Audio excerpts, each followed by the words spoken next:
Hey, this is Nat, and we're off our couch in Destin, Florida, on the Florida Panhandle here in Northwest Florida.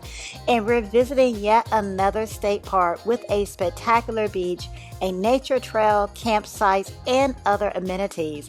We're at Henderson Beach State Park. If you joined us off the couch last video at Topsail Hill Preserve State Park in Santa Rosa Beach, thanks so much for joining us then, and thanks for joining us again.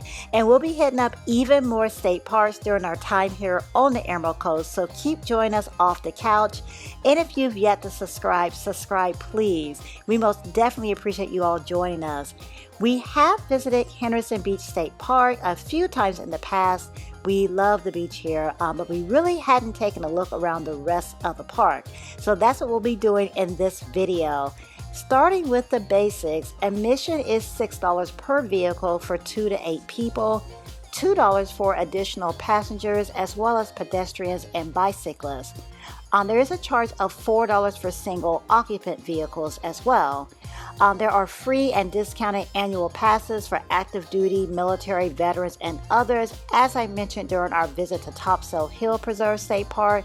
And I'll post a link in the description box on this video as well for that information. At the entrance of Henderson Beach State Park, there is a gift shop selling supplies, t-shirts, toys, and souvenirs. Food isn't available, but the nice thing, one of the nice things about this park is that it is on Emerald Coast Parkway. And Emerald Coast Parkway is full of restaurants like Fuddruckers, for example, fast food, retail stores like Dollar Tree and Walmart. So the surroundings of this park has pretty much anything you need. It's not a beach or state park in the middle of nowhere. So if you're staying here at the park at one of their 60 campsites, you'll have the convenience of all of the restaurants and stores nearby.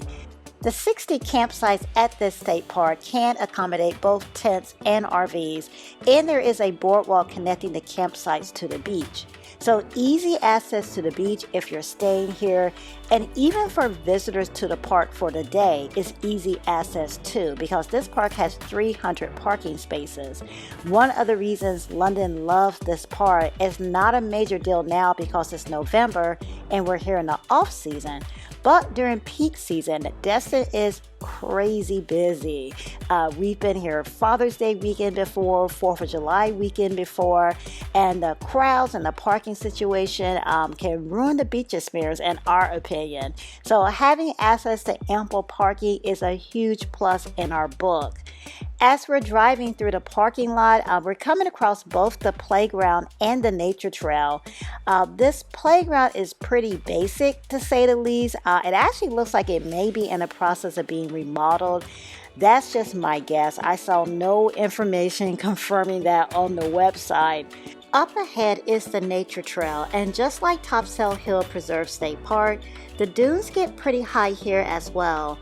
The trail features 30-foot high dunes anchored by the roots of sea oats, golden asters, and Gulf Coast lupin. This is a 3/4-mile trail. It is pet friendly, and the entrance sign explains the dunes as well as the landscape that makes up the trails, as well as the history of Henderson Beach State Park. And along the trails, there are also identification signs of the different plants that you'll see. The scenery looks serene, but Henderson Beach State Park is off of a major road, as I stated before, so I can hear the traffic, so it's not quiet. Most nature trails, at least from our experience, it feels like you're all alone in nature, except for the occasional passerby. Although there is no one else on the trail with us, I definitely don't feel all alone in nature. It is pretty though, definitely can't deny that. Okay, so we'll go ahead and keep things moving and head toward the beach, the highlight of this state park. There are multiple pavilions facing the beach. There are a total of 6 pavilions here with barbecue grills, picnic tables, and outdoor showers. 3 of the 6 pavilions also have restrooms attached. So this is a great place to get some shade from the sun if they're not being rented out. So we're past the pavilions and walking onto the boardwalk now, and now it's time for us to head to the beach to have some fun in the sand. I did not say the water because there are double red flags, so the water is actually closed right now, and that is a first for us. We actually weren't notified till after we paid that we couldn't get into the water, which I thought was a little weird.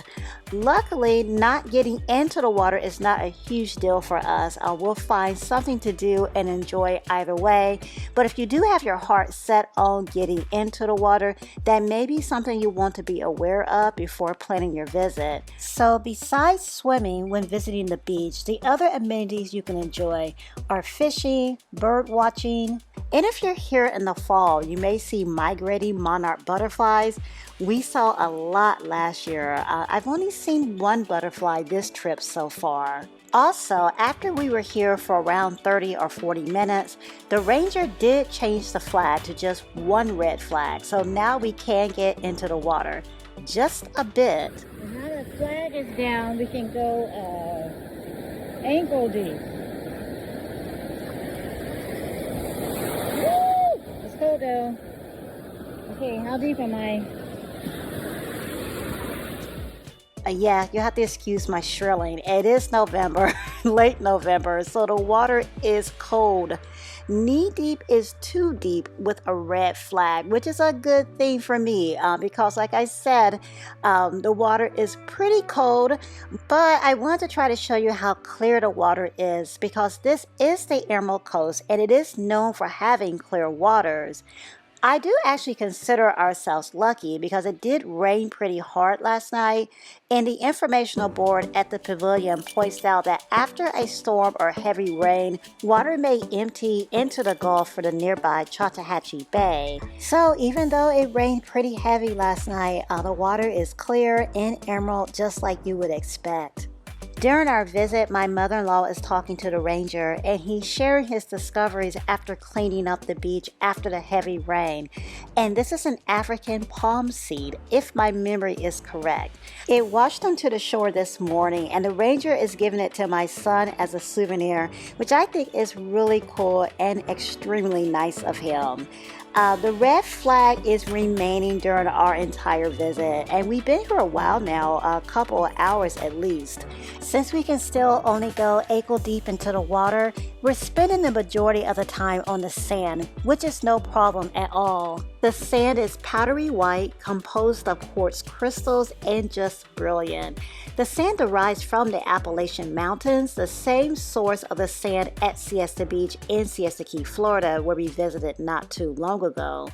This wonderful sand, the clear emerald waters, the undeniable beauty of the park, as well as the proximity to restaurants and stores, plus the other amenities, make this state park an excellent spot to visit, play, and stay. Those are our thoughts. Tell us your thoughts, please. Have you visited Henderson Beach State Park, or do you have plans to visit? And in what season? And if you liked this video or found it helpful, please hit the thumbs up button. And if you have anything to add, please tell us in the comments. Next video, we're still in Northwest Florida and exploring another state park. We'll be in Point Washington, Florida, visiting Eden Gardens State Park. This park is known for its lovely gardens and beautifully designed land just off of the Chattahoochee Bay. We'll tour the home and learn about the previous owners and how this place became known as Eden Gardens. We'll enjoy the views of the bay, marvel at the gardens, and we'll even get to take home our own bit of nature too. So join us please off the couch next week. If you've yet to subscribe, please do so. We would love for you to join us, and thanks so much for joining us here at Henderson Beach State Park in Destin, Florida. Thanks so much for all of the likes, comments, shares, and all of the feedback. We love hearing from you all, and we love it when you all join us off the couch. Without you all getting off the couch with us, the adventures do not happen, so thank you. Until next week, click on the video to see another one of our experiences. Thanks for watching.